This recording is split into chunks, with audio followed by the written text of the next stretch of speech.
7 years later, and you guys are still coping and seething and making excuses for the success of Captain Marvel. And this argument doesn't even make sense.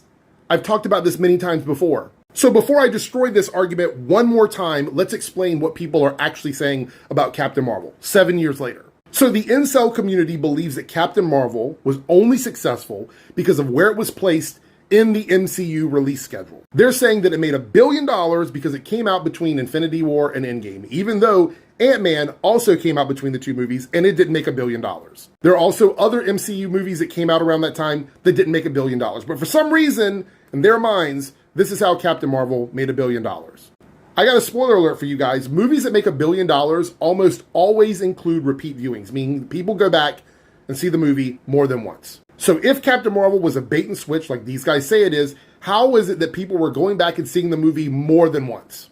Also, promotions, advertising, the release schedule of a film, where it comes out in the year, where it comes out between other films, that is all part of the process. So the fact that the movie was successful because of advertising, promotion, release schedule, and the film itself means that Marvel and Disney were absolutely successful in doing everything they wanted to do for the movie. But for some reason, you guys see that as a negative, like there's something wrong with proper advertising and promotion and proper placement of a film. That somehow they stumbled into that they never thought about, hey, we need to put this movie out between these other two movies because we want it to be a success. You're getting mad at them because they wanted the movie to be a success and they positioned it in the right place.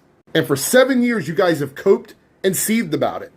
This argument doesn't make sense. The movie made $1 billion.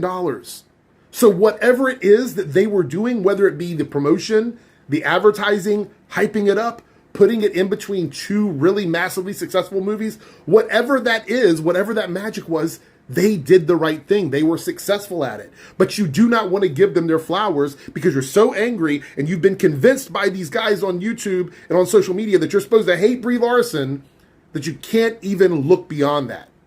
So you cope and you seethe and you continue to make up all of these lies about the film. This is the only reason it was successful. Captain Marvel was a $1 billion movie. Not every Marvel movie at that time made $1 billion. So this argument just doesn't make any sense.